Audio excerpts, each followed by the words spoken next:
Let me ask you something simple but quietly powerful. When was the last time you felt your birthday? Not just noticed it, not just replied, "Thank you," to a few messages, but actually felt it the way you did when you were a child.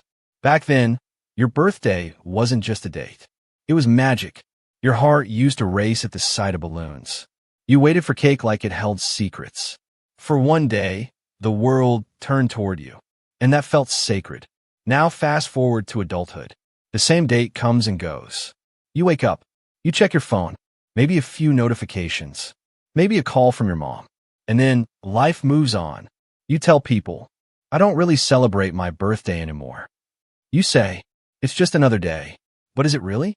Because underneath that calm response, underneath that casual shrug, there's often a quiet story we don't talk about. People who treat their birthday like a normal day aren't cold, emotionless, or distant. In fact, many of them are deeply reflective. They're the ones who learned slowly that expectations can hurt. Psychologically, birthdays act like emotional mirrors. They reflect how you feel about being alive, how comfortable you're being seen, how safe it feels to hope. When someone says, "I don't care about my birthday," sometimes what they mean is, "I stopped expecting anything." There's a difference between maturity and emotional withdrawal.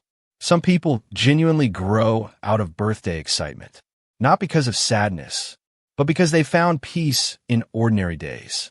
For them, joy isn't tied to a calendar. Life itself feels meaningful. But for others, birthdays are complicated. They trigger memories, moments of being forgotten, times when expectations weren't met. So instead of saying, "I hope someone remembers this year," they say, "It's just another day." That's not indifference. That's protection. The brain learns quickly. If hoping leads to disappointment, it lowers expectations to stay safe. This is called emotional self-protection. And while it helps us survive, over time, it can quietly dull joy. Here's the uncomfortable truth. Even people who say they don't care still notice. They notice who didn't message, who forgot, who stayed silent. We all do. Psychologists call this avoidant validation behavior, convincing yourself you don't need recognition, because part of you fears not receiving it. It often develops in people who learned early that their emotional needs were inconvenient. So they became strong, independent, self-reliant. They learned to need less. But control has a cost. Over time, you start walking through your own life, like a guest at someone else's party. Polite, observant, distant. Birthdays become neutral ground, places where vulnerability could appear, but gets replaced by practicality. It's fine, you say. Let's just get through the day. But inside, the mind is processing everything at once. Nostalgia, gratitude, sadness, reflection. Because birthdays don't just mark age. They mark time. And time asks quiet questions.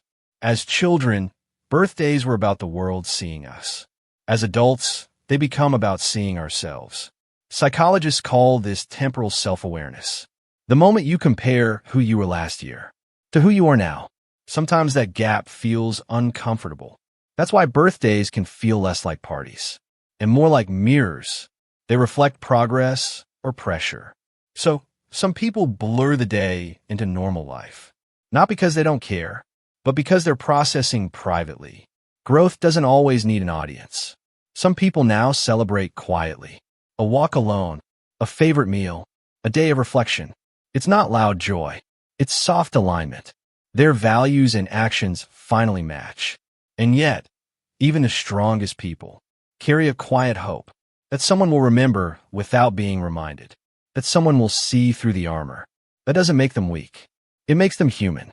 Because no matter how independent we become, we never outgrow the need for connection. We just get better at hiding it. Here's the part we don't talk about enough. The people who treat their birthday like a normal day are often the ones who never forget everyone else's. They remember dates. They remember stories. They remember how you like your coffee and the small details you don't think anyone notices. They're the ones who show up quietly, not for applause, not for attention, but because they care. They're the ones who give without asking, who listen without interrupting, who hold space when others fall apart. And somewhere along the way, while carrying everyone else, they forget something important. They forget that they, too, deserve light. They learn to be strong so often. That softness starts to feel unfamiliar. They become reliable, stable, grounded. The kind of people others lean on, but rarely lean toward. So when their birthday comes, they downplay it. They say, it's nothing special. They say, don't worry about it. They say, I don't really care. But that doesn't mean they don't feel. There's nothing wrong with wanting to be seen. There's nothing immature about missing the excitement you once felt. And there's nothing weak about wishing, even quietly, that someone would remember without being reminded. That small ache you feel on your birthday, the one you don't talk about, the one that sits gently in your chest, that's not emptiness. It's evolution. It's the result of growing up, of learning restraint, of realizing that not every emotion needs to be loud. To be real, it's your heart saying, I've learned to stand on my own, but connection still matters.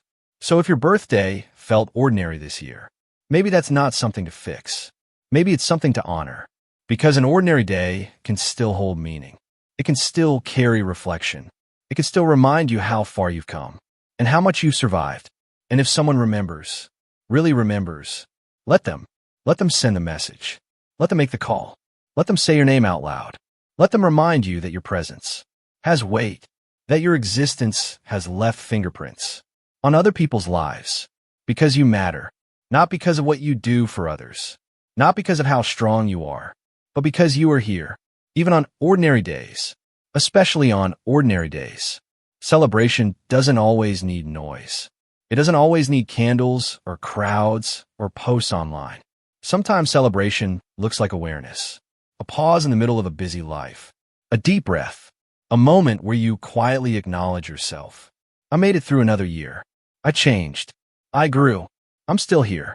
And that kind of celebration, the quiet kind, the honest kind, doesn't fade when the day ends.